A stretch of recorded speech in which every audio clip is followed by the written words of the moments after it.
கத்திரிக்காய் பிடிக்காதவங்களுக்கு இந்த மாதிரி செஞ்சு கொடுங்க. எவ்வளோ சாப்பாடு சாப்பிட்றாங்கன்னே தெரியாது. கம கமன்னு எண்ணெய் மிதங்க கத்திரிக்காய் காரக்குழம்பு செய்யலாம். வாங்க வீடியோக்குள்ளே போகலாம். அதுக்கு முன்னாடி நம்ம சேனலை சப்ஸ்கிரைப் பண்ணிக்கோங்க. இப்போ வாங்க எப்படி பண்ணுறதுன்னு பார்க்கலாம். தேவையான அளவு கத்திரிக்காவை கட் பண்ணி வச்சுக்கலாம். ஒரு கடாயை வச்சுக்கோங்க. தேவையான அளவு எண்ணெய் சேர்த்துக்கோங்க. நம்ம கட் பண்ணி வச்சுருக்க கத்திரிக்காவை இதை சேர்த்துக்கலாம். நல்லா எண்ணெயிலே நல்லா வதக்கி வச்சுக்கலாம். நல்லா கலர் சேஞ்ச் ஆகிற அளவுக்கு நல்லா வதக்கி வச்சுக்கோங்க. இப்போ ஒரு பிளேட்டில் மாற்றிடலாம். இப்போ அதே கடாயில் கொஞ்சமாக எண்ணெய் சேர்த்துக்கோங்க.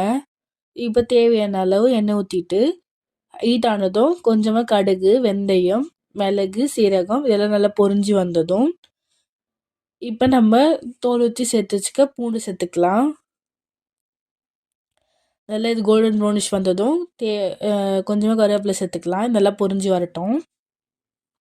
இது 2 பெரிய வெங்காயத்தை குட்டி குட்டியாக நறுக்கிக்கலாம்.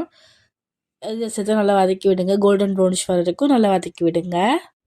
இது வதங்கினதும் நம்ம அரைச்சி வச்சுருக்க தக்காளி சேர்த்துக்கலாம். 2 தக்காளி மிக்ஸில் போட்டு அரைச்சி வச்சுருக்கேன். அதை சேர்த்து மிக்ஸ் பண்ணி விடுங்க. நல்லா அந்த பச்சை ஸ்மெல் போகிற வரைக்கும் நல்லா மிக்ஸ் பண்ணி விடுங்க. இப்போ மசாலா சேர்த்துக்கலாம். கொஞ்சம் மஞ்சள் தூள், தேவையான அளவு உப்பு, 1 டேபிள் ஸ்பூன் குழம்பு மிளகாத்தூள், 1/2 டேபிள் ஸ்பூன் மிளகாத்தூள், 1 டேபிள் ஸ்பூன் தனியாத்தூள் சேர்த்துக்கலாம். எல்லாத்தையும் நல்லா மிக்ஸ் பண்ணி அந்த பச்சை ஸ்மெல் போகிற அந்த மசாலா ஸ்மெல் போகிற அளவுக்கு நல்லா மிக்ஸ் பண்ணி விடுங்க. அந்த எண்ணெய் பிரிஞ்சு வர நல்லா எண்ணெய் பிரிஞ்சு வந்தால் தான் காரக்குழம்பு நல்லா டேஸ்ட்டாக இருக்கும். இப்போ கட் பண்ணி வதக்கி வச்சுருக்கோம்ல அந்த கத்திரிக்காய் மிக்ஸ் பண்ணி சேர்த்துக்கலாம். நல்லா மிக்ஸ் பண்ணி விடுங்க. இது எல்லாத்தையும் நல்லா மிக்ஸ் பண்ணி விடுங்க. நல்லா எண்ணெய் பிரிஞ்சு வர அளவுக்கு நல்லா மிக்ஸ் பண்ணி விடுங்க. இப்போ நம்ம தேவையான அளவு புளி கரைச்சல் சேர்த்துக்கலாம். ஒரு பெரிய நெல்லிக்காய் சைஸில் புளி கரைச்சி வச்சுருந்தேன். அதையும் நம்ம ஃபில்டர் பண்ணி சேர்த்துக்கலாம்.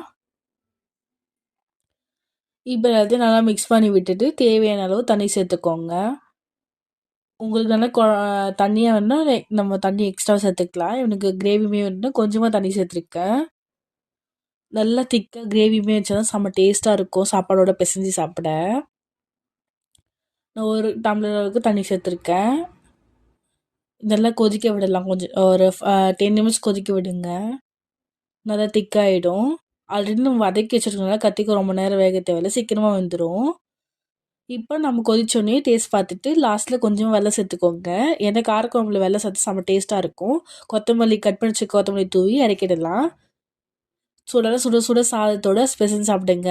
இது கூட அப்பளம் சாப்பிட்டா செம்ம அல்டிமேட்டாக இருக்கும். கம கமன்னு கத்திரிக்காய் காரக்குழம்பு ரெடி.